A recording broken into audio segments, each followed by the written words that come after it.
Kalau sejarah sudah ditulis berdasarkan siapa yang berkuasa, itu berarti ya hanya bagi kepentingan pelanggengan kekuasaan itu sendiri atau pengamanan dari kekuasaan itu sendiri.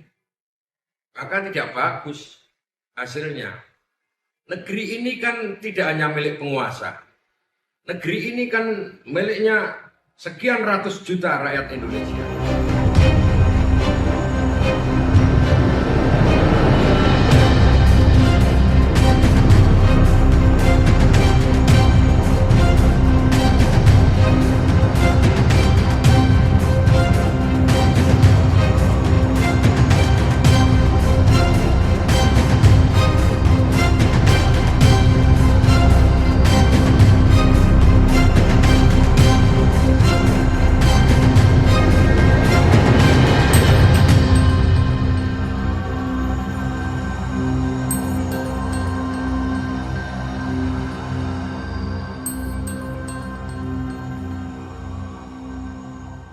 Tetap sehat, penuh semangat, dan berbahaya. Assalamualaikum warahmatullahi wabarakatuh. Tanggal 30 September, beberapa puluh tahun silam, terjadi peristiwa berdarah yang hingga hari ini tetap menumbuhkan multi interpretatif. Banyak perbincangan mengenai peristiwa itu. Ya, saya berharap pada seluruh bangsa Indonesia agar bulan ini menjadi momentum yang sangat baik. Bulan ini tahun 2022 menjadi momentum yang sangat baik bagi seluruh rakyat Indonesia. Untuk apa? Untuk melakukan rekonsiliasi yang sebaik-baiknya. Jadi sejak zaman Orde Lama, kemudian ke Orde Baru, dan hingga hari ini menjadi Orde Reformasi. Entah siapa, saya nggak tahu siapa yang menamakan Orde Reformasi itu. Yang menurut kami sebenarnya para aktivis zaman dulu, menurut saya, maaf, itu reformasi pada hari ini tidak sebagaimana yang kita cita-citakan dulu. Pada zaman tahun 80-an, kita ini bersama teman-teman seluruh Indonesia, teman-teman khususnya mahasiswa, mencoba menggulirkan isu tentang perubahan. Kalau dalam pandangan saya ya perubahan nasib. Bagaimana kita ini bersama-sama bisa merubah nasib seluruh bangsa Indonesia. Merubah nasib dari rakyat yang bodoh, kemudian bisa menjadi pandai, dari rakyat yang bodoh kemudian menjadi rakyat yang cerdas. Dari kecerdasannya, harapan kami semuanya bisa merubah status sosialnya, status ekonominya, dan sebagainya. Tapi setelah terjadi era reformasi, ternyata jauh panggang daripada api. Barangkali loh ini. Tiket reformasi itu dicuri di tikungan jalan oleh orang-orang yang pada awalnya tumbuh pergerakan tidak ikut serta. Hingga akhirnya disediakanlah oleh teman-teman angkatan 90-an 8 sebuah sajian kue sejuta masa di Senayan. Nah, para tetua-tetua itu kemudian gembor-gemborkan reformasi yang sebenarnya tidak pernah ikut mengawali sejarah kenapa bisa terjadi peristiwa 98 yang sebenarnya notabene diawali dari tahun angkatan-angkatan 80-an sekian. Nah, semua sudah tahu bahwa ternyata sejarah di Indonesia itu hanya ditulis oleh para pemenang. Sekali lagi, sejarah di Republik ini ternyata hanya ditulis oleh para pemenang. Dan pemenang itu ternyata ya para penguasa. Merekalah yang punya tinta, merekalah yang punya kertas untuk menuliskan tentang peristiwa, waktu, dan nama. Karena di dalam sejarah itu hanya menuliskan soal peristiwa, waktu, dan nama. Dan kita hampir tidak pernah tahu kepastian bagaimana di balik peristiwa, apa yang terjadi di balik peristiwa 30 September tahun 65 itu. Kita tidak tahu di balik itu ada apa. Sampai hari ini masih menimbulkan multi interpretatif. Nah, harapan kita semuanya sebenarnya sejarah itu memang perlu dicatat berdasarkan fakta. Jadi anak cucu kemudian menjadi lebih terang benderang di dalam memahami sejarah. Itulah dasar-dasar sebenarnya bagaimana kita ini membangun nasionalisme di kalangan masyarakat Indonesia. Jadi pemahaman kita mengenai sejarah itu harus kita jadikan sebagai tonggak bagaimana kita mencintai Republik ini, mencintai negara ini. Jadi kalau sejarah kemudian juga diputar balikkan, maka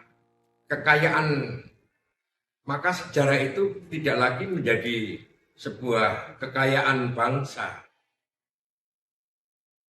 Kalau sejarah sudah tidak menjadi sebuah kekayaan bangsa,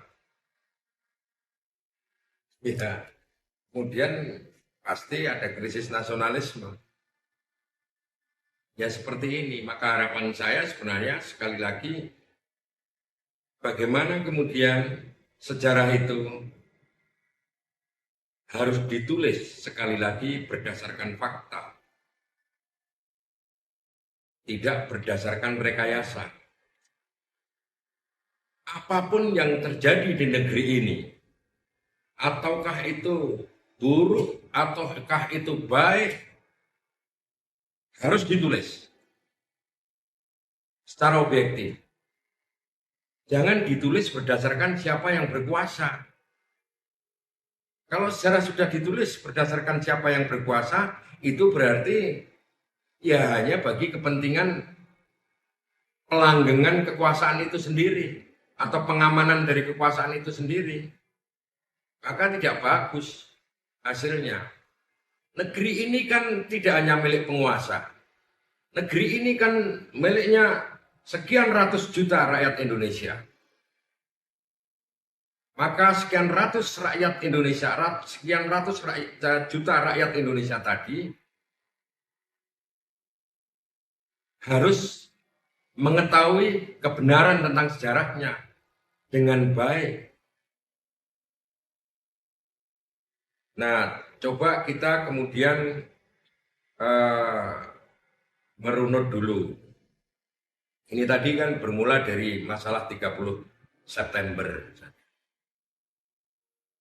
Ya, saya berharap kepada anak cucu orang-orang yang pernah tertuduh sebagai tokoh-tokoh PKI untuk ikut tetap merasa memiliki bangsa ini, memiliki negeri ini, tetap merasa mencintai bangsa ini, mencintai negeri ini. Jadi jangan berkecil hati, bahwa semua makhluk yang berada di Republik Indonesia ini dengan aturan-aturan tertentu tentu sudah menjadi warga negara Republik Indonesia. Bahkan saya berharap dari warga negara yang berasal dari Arab Saudi, dari warga negara yang berasal dari Tiongkok, warga negara yang berasal dari Rusia dan sebagainya yang kemudian menjadi warga negara Republik Indonesia, berbangsalah sebagai bangsa Indonesia. Maka akan menjadi warga negara yang tulen. Warga negara tulen, warga negara Republik Indonesia. Sebuah negara yang bisa menghormati siapa saja, yang bisa menerima siapa saja, dan toleran terhadap apa saja. Itu harapan kita semua. Maka pada kesempatan ini sebenarnya saya ingin menyampaikan, coba mari kita merunut sejarah dulu. Bahwa peristiwa 65 adalah memang peristiwa yang sangat mengerikan. Kekejiannya, kekejamannya sangat mengerikan. Dan kita semuanya berharap tidak akan terulang lagi peristiwa itu.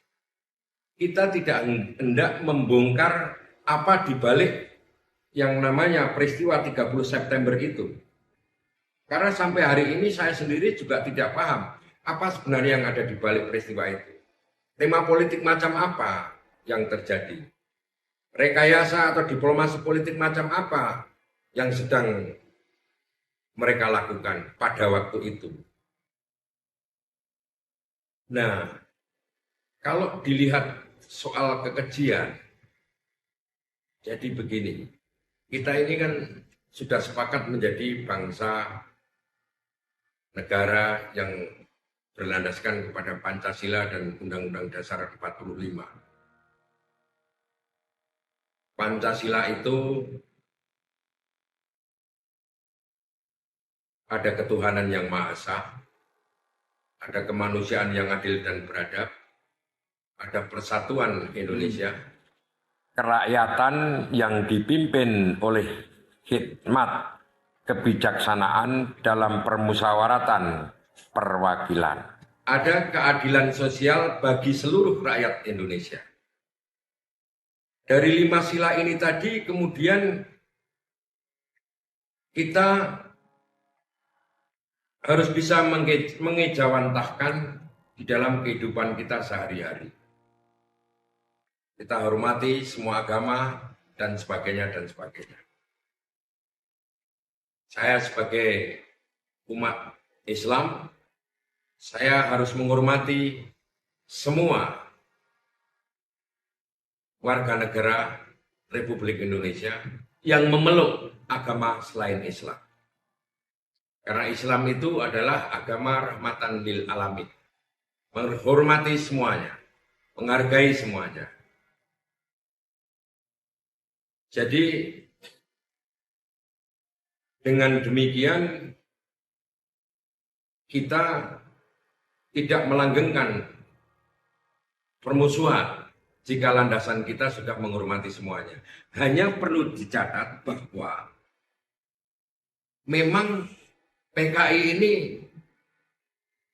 pernah melakukan hal-hal yang menarik dalam tanda petik di Republik ini maupun di luar negeri. Akan tetapi saya tidak yakin apakah tema-tema tentang komunisme seperti ini layak dikonsumsi publik milenial yang memang rata-rata lahir di era 90-an sampai 2000-an, yang notabene sebagai sebuah zaman yang menganut sebagai era keterpaksaan dan kemakmuran dengan segala macam rencana buruknya, di mana sekian banyak orang itu telah seperti terpaksa merunut sejarah yang hanya ditulis oleh para pemenang. Pada hari-hari ini kita kan ketika kita membaca sejarah, kita itu kan sebenarnya sedang merunut sejarah yang ditulis oleh para pemenang. Saya sebenarnya merindukan membaca sebuah buku sejarah yang ditulis oleh para pecundang misalnya, atau oleh para masyarakat yang kalah misalnya. Karena yang kalah belum tentu yang salah. Yang benar belum tentu yang menang. Maka saya akan mencoba mencari jalan pinggiran lah.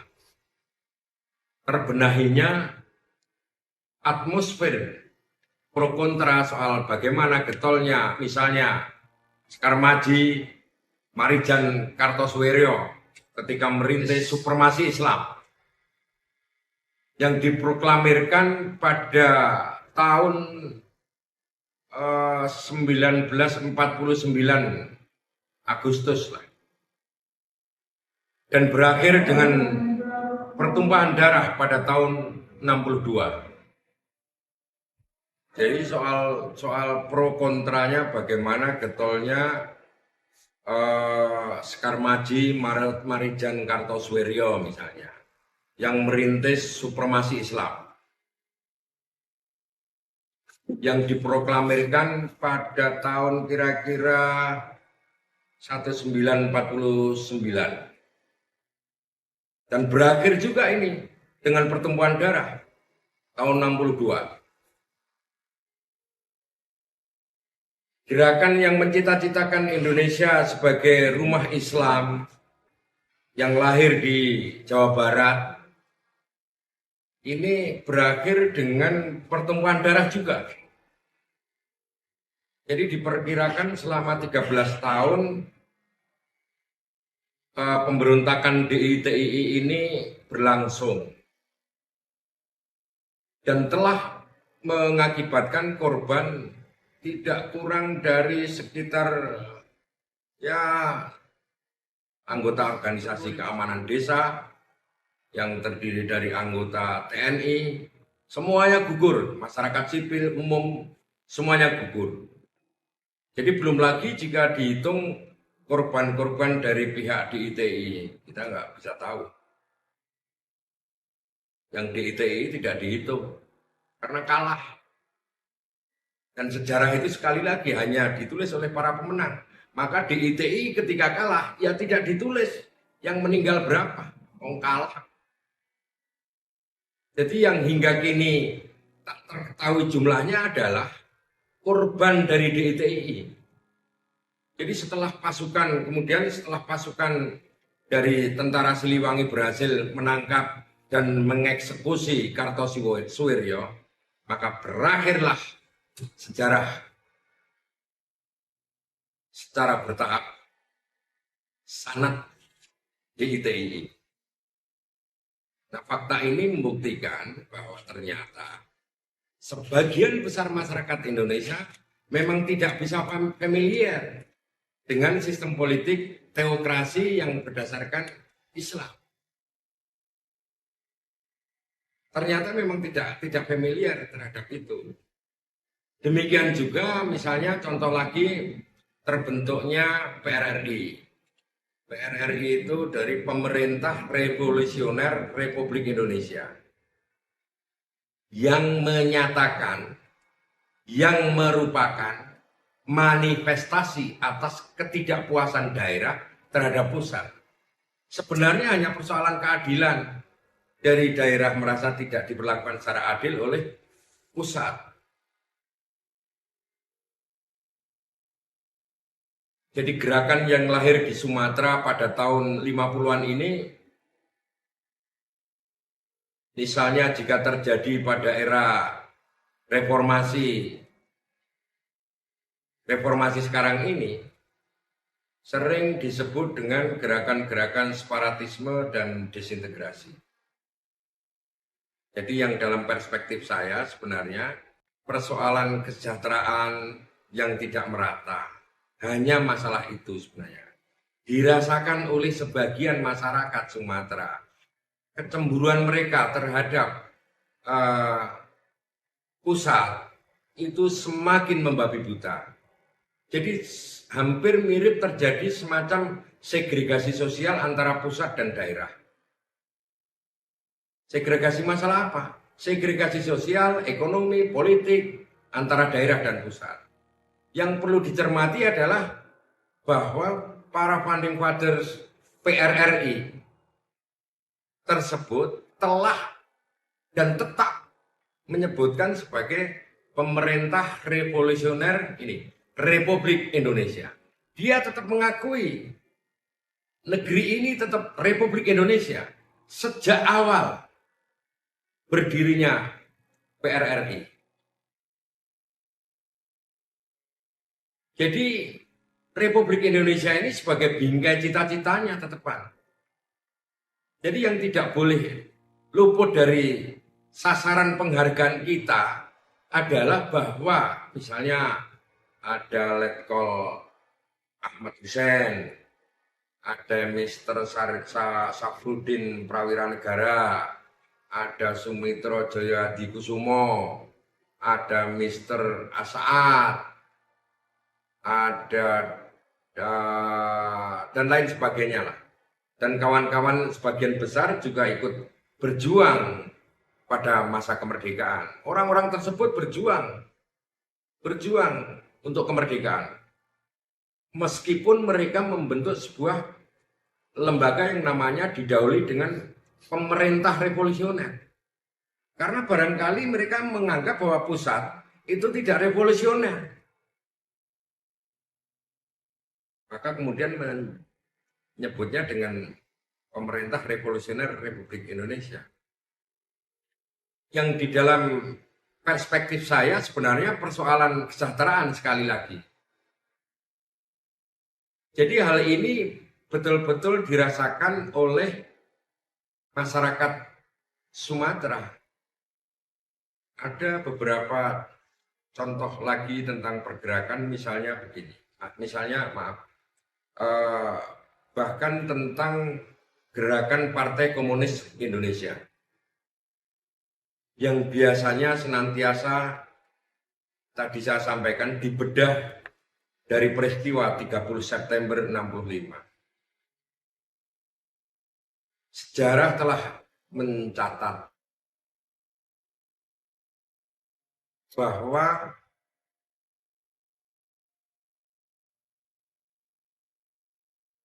setelah revolusi Rusia kalau nggak salah, pada tahun 1913, ada Franciscus Sonnenfeld bersama Adolf pada awalnya mendirikan semacam organisasi sosial. Organisasi ini di kemudian hari berpandangan komunis. Sonnenfeld bergerak cepat secara laten masuk ke organisasi-organisasi masyarakat tempo dulu.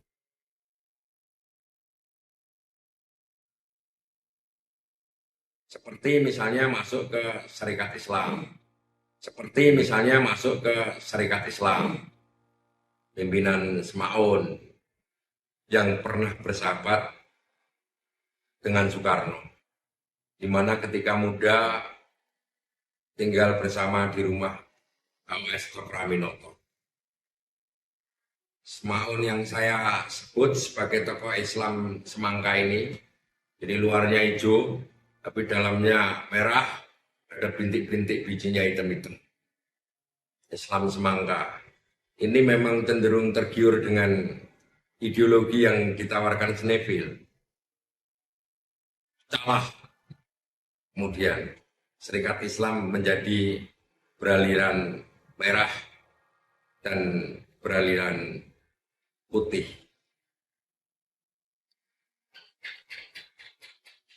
yang tidak kalah panjang ceritanya adalah soal sejarah Indonesia pasca kemerdekaan.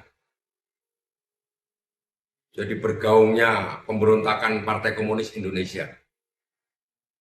Jadi gerakan revolusioner formal fase non-parlementer. Jadi usaha pengambil alihan kekuasaan dari pemerintahan yang sah. Jadi saya menyebutnya sebagai gerakan revolusioner formal fase non-parlementer. Jadi usaha-usaha kudeta itu disertai pula penculikan dan penganiayaan serta pembunuhan di sejumlah penduduk sipil, para ulama, santri, pejabat, negeri, dan polisi, tentara. Jadi aksi dalam bentuk kekerasan ini terjadi di beberapa daerah. Misalnya beberapa daerah tersebut misalnya begini. Ini kejadian-kejadian gerakan komunis, gerakan PKI sebelum 65. Misalnya salah satunya nomor 1 misalnya di Tegal. Di Tegal ini dan sekitarnya, kekejian pertama PKI itu pada penghujung tahun 45. Tepatnya bulan Oktober kalau nggak salah. Jadi di kota ini ada seorang pemuda PKI di Slawi Tegal, Jawa Tengah. Dia sering dijuluki dengan nama Kutil atau nama aslinya Sakyani. Orang ini telah menyembelih seluruh pejabat pemerintah di sana. Kutil juga melakukan penyembelihan besar-besaran, Brebes misalnya, dan Pekalongan. Si Kutil ini pernah mengarak Kardinah. Kardinah ini adik kandungnya Kartini. Keliling kota dia diarak. Untung masih bisa diselamatkan waktu itu. Sebelum Kutil memutuskan mengeksekusi Kardinah, dia berhasil diselamatkan. Contoh lagi misalnya, ini saya sebutkan beberapa bukti-bukti yang pernah terjadi tentang kekejaman PKI. Yang sebenarnya lebih keji dibanding 65. Di kota Lebak misalnya, Banten. Datang dari C. Mamat, pimpinan gerombolan PKI ini. Dari Lebak. Yang merencanakan menyusun pemerintahan model Uni Soviet. Ini anak ini cerdas ini. Jadi tempo dulu dia sudah betul-betul sudah membaca tentang pola pemerintahan Soviet. Jadi gerombolan C. Mamat ini berhasil menculik dan menyembelih Bupati Lebak waktu itu, namanya Hardiwinangun. Hampir sama dengan mbah saya namanya. Dia ini diculik di jembatan, disembelih, diculik di jembatan sungai di Cimanca atau mana lah, tahun 45. Contoh kekejamannya itu. Berikutnya misalnya di Jakarta, ada pernah kita dengar yang namanya Jalan Oto Iskandar Dinata di sebelah selatan Kampung Melayu. Kisah pembunuhan tokoh nasional, terjadi kisah pembunuhan tokoh nasional. Namanya Oto Iskandar Dinata. Yang dihabisi secara keji oleh Laskar Hitam, Ubel-ubel namanya. Dari PKI, underbo PKI itu. Ubel-ubel itu. Ini terjadi pada tahun 45. Kemudian kita terbang ke Sumatera. Dari Jakarta ke Sumatera. Ternyata banyak menyimpan kisah miris juga di sana. Jadi karena PKI juga menumpas habis seluruh keluarga, termasuk anak kecil. Jadi keluarga Istana Sultan Langkat Darul Aman di Tanjung Pura pada tahun 46 dihabisi sampai anak cucunya, serta merampas harta kekayaannya, harta kekayaan kerajaan. Jadi dalam peristiwa ini putra mahkota kerajaan Langkat, Amir Hamzah yang juga banyak kita kenal sebagai penyair, sebagai sastrawan, ya ikut tertumpas. Korban pertama penyair ini. Jadi tidak ada lagi hingga hari ini penerus dari kerajaan Langkat itu. Sudah tidak ada lagi sebenarnya, karena dihabisi oleh PKI. Nah, di belahan di Sumatera, kemudian di belahan lain Sumatera ada pemantang Siantar. PKI itu menunjukkan kebrutalannya pada 4 tahu, lupa saya. Jadi mungkin tahun-tahun 65 lah, Mei. Jadi melakukan aksi sepihak menguasai tanah-tanah negara. Pemuda rakyat, barisan tani, kemudian Gerwani, Gerakan Wanita Indonesia, jadi melakukan penanaman secara liar di area lahan milik perusahaan perkebunan negara. Jadi ada pembantu Letnan 2 waktu itu bertugas menjaga perkebunan itu, yang sedang ditugaskan di perkebunan, kebetulan menyaksikan aksi tanah massal itu. Nah, ini kemudian diketahui oleh Gerwani, BTI tadi. Namanya Sujono ini, labnya. Sujono pun memberi peringatan pada aksi tersebut. Tapi apa yang terjadi? Ya, Sujono tewas dengan kondisi yang amat menyedihkan. Jadi seperti memang menghalalkan segala cara. Menghalalkan segala cara. Nah, berbagai kota di Jawa Timur misalnya. Gubernur Jawa Timur, Raden Mas Suryo. Jadi pulang dari lawatan menghadap Soekarno. Kalau nggak salah waktu itu menghadap Soekarno-nya di Gedung Agung atau di mana ya, lupa saya. Apa di Jakarta, saya lupa. Jadi di tengah jalan, mobil Gubernur Suryo ini bersama 2 pengawalnya dicegat pemuda rakyat dari PKI. Lalu diseret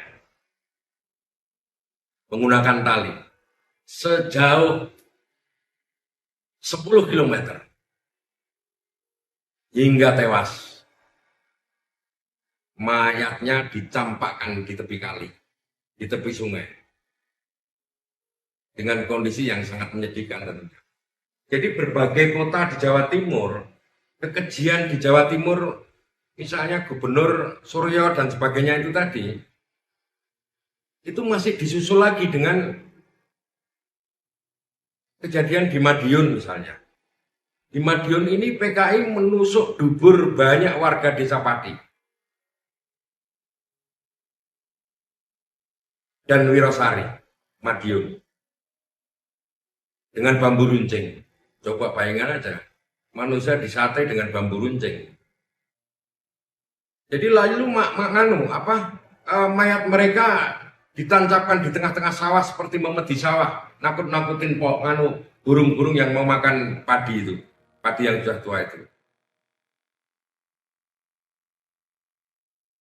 Jadi yang wanita ditusuk dari kemaluannya hingga lehernya, ditancapkan di tengah sawah. Coba bayangin. Di Magetan lagi misalnya, Algojo PKI merentangkan tangga melintang di bibir sumur. Kemudian Bupati Magetan ditangkap, dibaringkan di atasnya, ditidurkan, diikat di atas tangga. Lalu langsung mereka melakukan apa? Menggergaji perut bupati tersebut dan langsung dijatuhkan ke dalam sumur. Jadi memang mereka ini menyiksanya memang nggak tanggung-tanggung. Kalau ditembak gitu aja udah selesai. Ini digergaji gimana? Coba bayangin. Digergaji. Hasil digergaji. Ada lagi misalnya Kiai Sulaiman dari Magetan. Ditimbun di sumur yang penuh dengan tai.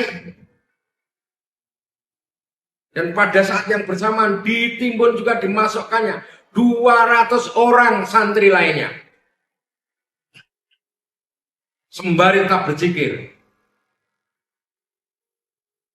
Ini terjadi tahun 48 di Magetan.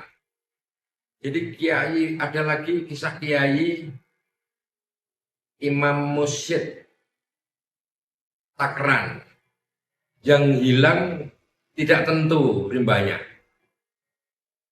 Jadi genangan darah setinggi mata kaki di pabrik gula itu ayah dari Sumarsono yang disembelih di belakang pabrik gula baru ketemu rangka tubuhnya setelah 16 tahun.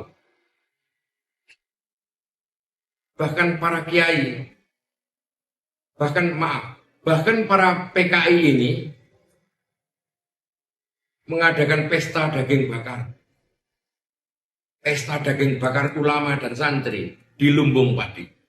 Ngeri ya. Ngeri juga ya. Jadi banyak hal-hal peristiwa-peristiwa lain misalnya lagi kisah Isra yang sekarang yang waktu itu menjadi guru di Jawa Timur. Ketika dulu masih berumur 10 tahun, jadi pada tahun 65-an, orang ini memunguti potongan-potongan tubuh ayahnya yang sudah hangus dibakar PKI. Ini kejadian ini di pinggir sawah dan hanya bisa dimasukkan ke dalam kaleng. Ceritanya begitu. Dan meloncat ke Blora, saya di Blora, pasukan PKI menyerang markas kepolisian distrik Ngawen. Ini tahun 48 terjadinya. Ada setidaknya sekian puluh orang anggota polisi ditahan. Tapi ada 7 polisi yang masih muda, waktu itu ceritanya, dipisahkan dari rekan-rekannya. Jadi setelah datang perintah dari komandan pasukan PKI Blora, mereka dibantai pada tahun 48 itu. Sementara tadi yang 7 orang polisi muda tadi dieksekusi secara keji dan ditelanjangi. Kemudian leher mereka dijepit dengan bambu. Dalam kondisi yang sangat parah, 7 orang polisi ini dibuang ke dalam kakus, dalam jamban, WC, dalam kondisi masih hidup. Baru kemudian ditembak habis. Desa selanjutnya ada di Desa Kresek, Kecamatan Dungus. PKI membantai hampir semua tawanannya dengan cara keji. Para korban ditemukan dengan kepala terpenggal dan luka tembak. Di antara korban itu ada anggota TNI, polisi, pejabat pemerintah, tokoh masyarakat, dan ulama. Kemudian di Wonogiri, Jawa Tengah, orang masyarakat Wonogiri, Jawa Tengah ini sudah sangat akrab dan familiar dengan bahwa sejarah kekejaman atas kekejaman PKI yang menculik para pejabat pemerintahan, TNI, Polri, dan Wedono itu camat. Jadi semuanya dijadikan santapan PKI di sebuah ruangan bekas. Jadi kayak ruangan kayak aula gitulah, kayak auditorium atau laboratorium gitulah. Mereka kemudian disekap di situ dan dihabisi di situ. Saat itu PKI menyekap ceritanya sekitar 200 sekian orang. Kemudian dibantai satu persatu dengan keji. Ini terjadi juga tahun 48. Di Kecamatan Kras, Kediri. Sedang ada training pelajar Islam Indonesia. Tahun 65 ini. Jadi tahun 48. Ini tahun 65 ini. Ini ngeri lagi ini. Jadi tiba-tiba training itu diserang oleh Pemuda Rakyat dan BTI. Diserang oleh Pemuda Rakyat dan Barisan Tani Indonesia. Jadi masa komunis ini menyiksa dan melakukan pelecehan seksual terhadap para pelajar Islam perempuan. Tidak hanya sampai di situ. Jadi masa PKI ini pun menginjak-injak Al-Quran. Mereka pun memiliki, bahkan membuat sebuah cerita Lodruk dengan lekranya, lembaga kesenian kebudayaan rakyat ini, dengan lakon Matinya Gusti Allah. Dan berbagai lakon lain yang sangat biadab bagi masyarakat yang beragama. Jelas tidak bisa dimaafkan. Kemudian tahun 65, kembali ke tahun 65, di Lubang Buaya, Jakarta. Kita semua sudah mendengar ceritanya. Ada 6 jenderal masukkan di Lubang Buaya. Jadi para gerwani dan pemuda rakyat bersorak gembira ria melihat para jenderal dimasukkan ke dalam sumur Lubang Buaya tadi. Mereka bernyanyi-nyanyi pokoknya. Jadi kekejaman PKI ini juga tidak hanya terjadi di Indonesia. Jadi semua negara-negara komunis di dunia ini sudah pernah melakukan pembantaian dan penyembelihan kepada rakyatnya sendiri. Si Vladimir siapa itu? Atau Lenin lah nama tenarnya. Ini terjadi tahun 1917-an sampai 1923 lah kira-kira. Yang diagung-agungkan sebagai ideolog kaum proletar. Malah membantai 500.000 rakyat Rusia. Disusul Stalin. Berikutnya tahun 25 sampai 50-an 3. Juga tokoh proletar malah menjenosid 6 juta petani Rusia dan 40 juta jiwa rakyat Rusia. Jadi lebih kejam komunis ini. Di negerinya sono memang sangat kejam. Sementara 50 juta penduduk rakyat Cina dibantai Mao Zedong. Ini tahun 47 sampai tahun 76. 2.500.000 rakyat Kamboja dibantai Pol Pot. Di tahun 75 sampai 79. Masih dengan kekejaman komunis Rusia. Tahun 50-an sampai 80-an. Hampir 1 juta rakyat Eropa Timur di berbagai negara dibantai habis.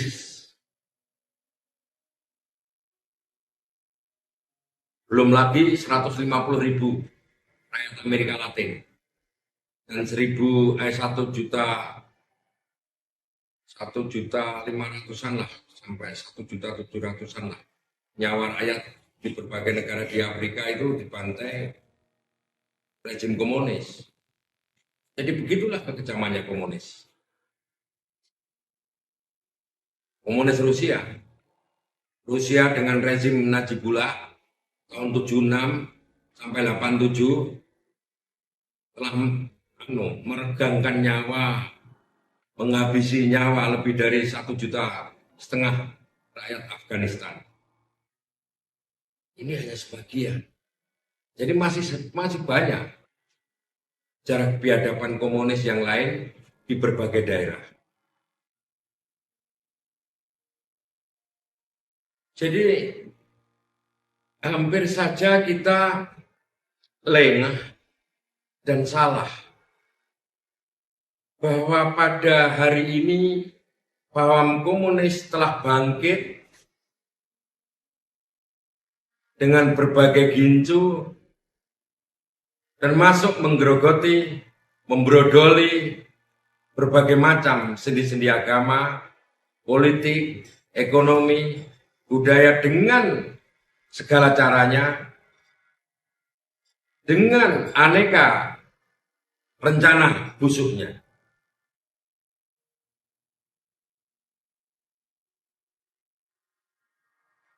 Kita juga lengah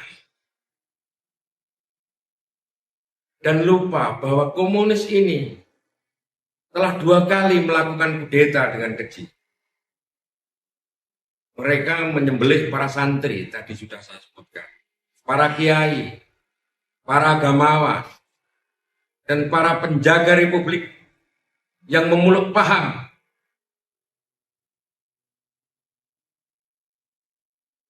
yang nggak benar ini.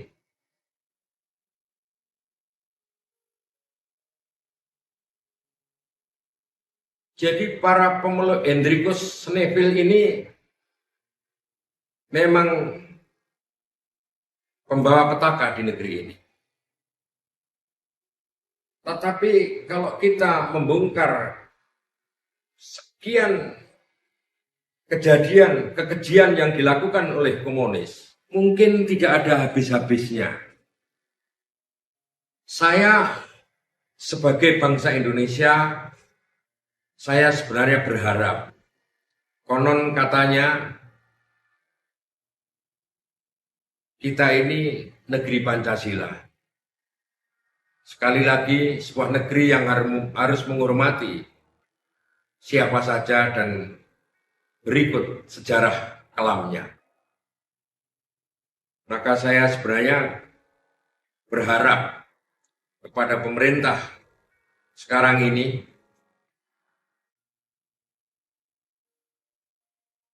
untuk menghargai sejarah apapun yang pernah terjadi di Republik ini. Dan termasuk menghargai sejarah para pahlawan, baik yang kalah maupun yang menang, yang pernah berjuang untuk kemerdekaan ini. Apakah benar komunis itu atau PKI itu anti Pancasila? Saya kok ragu. Kenapa? Karena lagu Garuda Pancasila itu yang berbunyi Garuda Pancasila, akulah pendukungmu, patriot proklamasi, bla bla bla, akulah pendukungmu. Ini syairnya, lagunya dibuat oleh Sudarnoto. Sudarnoto ini adalah tokoh lekra PKI Tulen. Sudarnoto ini. Kemudian Monas, di pucuk Monas itu ada 38 kg emas. 28 kg sendiri dibuat oleh Markam. Disumbang oleh Markam. Yang pada zaman Orde Lama ini menjadi orang bisa jadi orang terkaya di Indonesia. Dan kemudian kena tuduhan ini PKI.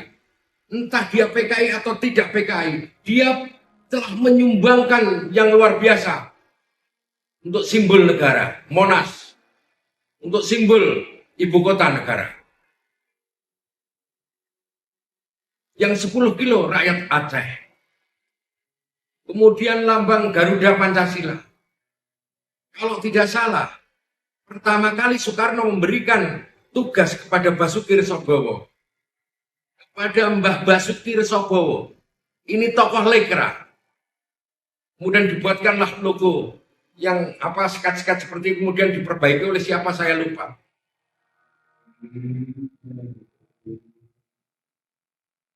Apakah yang namanya Aidit, Nyoto, Muso,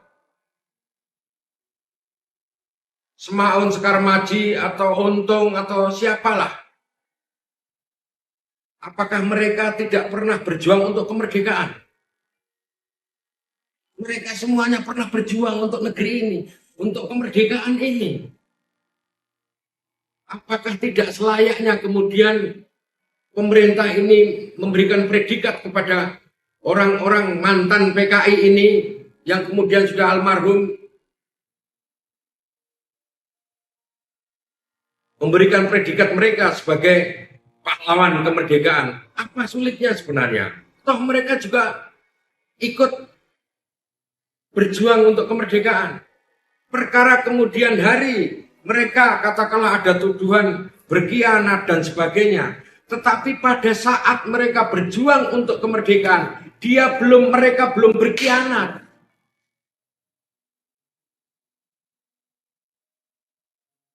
Jadi sekaligus hal ini, kalau misalnya pemerintah itu berani memberikan predikat kepada mereka ini sebagai pahlawan kemerdekaan, ini sekaligus menjadi rekonsiliasi barangkali, dan paling tidak setidaknya membesarkan hati anak-anak cucu dari mereka. Mereka juga anak bangsa, anak Republik ini. Yang mau tidak mau sekarang ini juga harus berpancasila. Sekali lagi, perkara kemudian mereka itu mengkhianati. Kan itu setelah mereka berjuang. Pada saat mereka berjuang kan belum berkhianat mereka. Apa salahnya sebenarnya?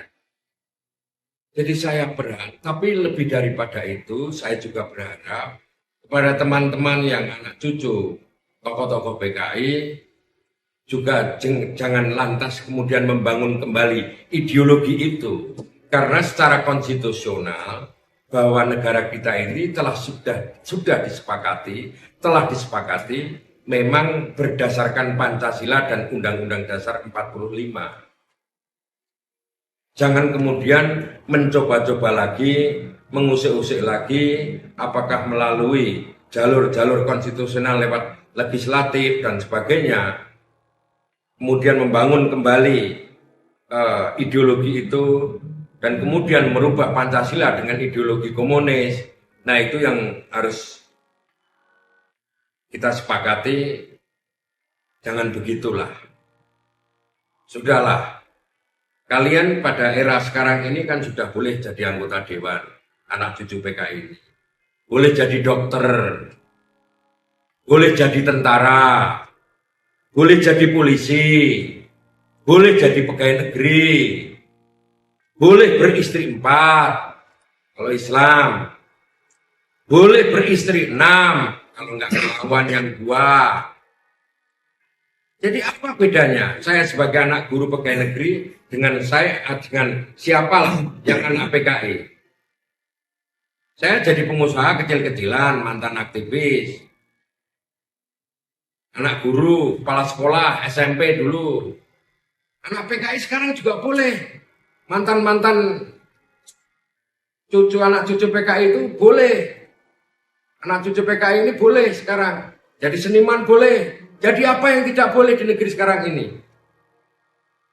Boleh kok semuanya. Dengan catatan ini saya pribadi. Mestinya teman-teman sekalian tetap menghormati konstitusi yang sudah kita sepakati bersama. Jadi tidak lagi melahirkan pro kontra. Maka kemudian iklim politik tragedi Tumapel itu tidak kembali menjadi iklim politik sekarang ini. Iklim politik di era kerajaan Tumapel itu pro Tunggul Ametung atau pro Kenaro. Bisa jadi ini pro nanti kalau ketika teman-teman anak-anak cucu PKI ini membangun kembali ideologi komunis itu, bisa jadi akan ada pro Pancasila atau pro komunis. Dan juga jangan kemudian menyatakan diri bahwa sayalah yang Pancasilais. Dengan dilatar belakangi suasana hati menuduh yang lain tidak Pancasilais. Jangan. Indonesia ini kan negeri Pancasila. Pancasila artinya bahwa demokrasi kita ini kan demokrasi Pancasila. Demokrasi Pancasila itu kan satu sikap politik yang menghargai terhadap perbedaan pendapat. Jadi makanya di dalam lambang Garuda Pancasila itu di atasnya ada 5 sila, di bawahnya tertulis Bhinneka Tunggal Ika. Bhinneka Tunggal Ika itu artinya bukan berbebas-bebas tetapi tetap satu. Bhinneka Tunggal Ika itu artinya berbeda-beda tetapi tetap satu. Jadi demokrasi Pancasila itu bukan satu sikap politik yang memberikan penghargaan terhadap kebebasan berpendapat. Tapi demokrasi Pancasila itu sekali lagi adalah satu sikap politik atau kebijakan politik yang memberikan penghargaan terhadap perbedaan pendapat. Ciri-ciri demokrasi Pancasila itu adalah kedua belah pihak yang sedang menikmati pertempuran atas perbedaan sama-sama menikmati. Dan permanen wataknya. Tidak 5 tahun sekali. Setiap 5 tahun sekali koalisi beda. Ganti-ganti. Alasannya macam-macam. Tapi hanya apologi. Hari ini kita cocok karena ternyata visinya sama dengan partai ini. Sama-sama kita akan usung si A menjadi bupati di sini. Tahun berikutnya beda lagi. Nah kalau sama-sama visinya ngapain harus berbeda partainya? Ya sama podo wae bos dadi siji wae partene. Misalnya kalian ada salah satu jalan-jalan di pinggir jalan, ketemu seorang perempuan. Kemudian Anda jatuh cinta pada perempuan itu. Setelah jatuh cinta, akhirnya pernikahan. Ada resepsi pernikahan.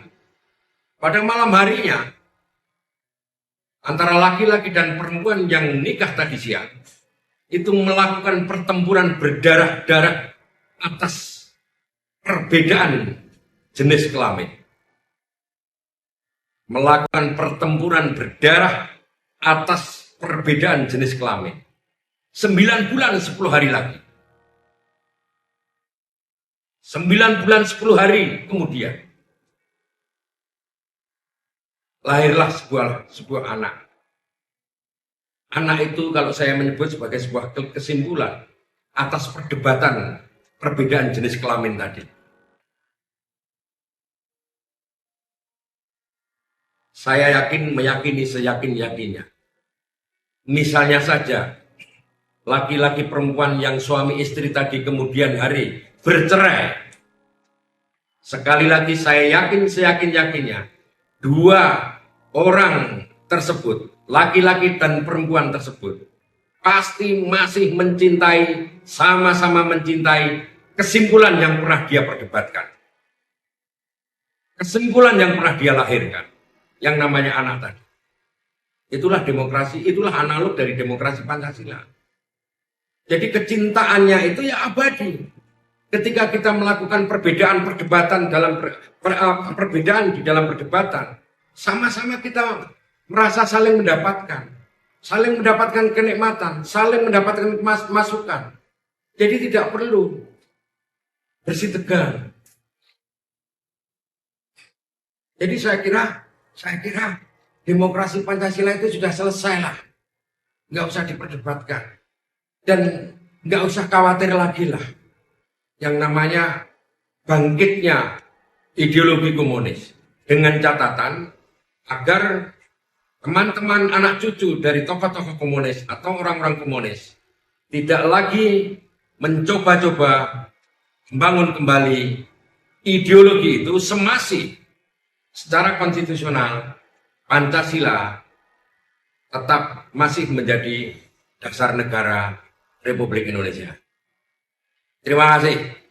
Tetap sehat, penuh semangat, dan berbahaya. Assalamualaikum warahmatullahi wabarakatuh.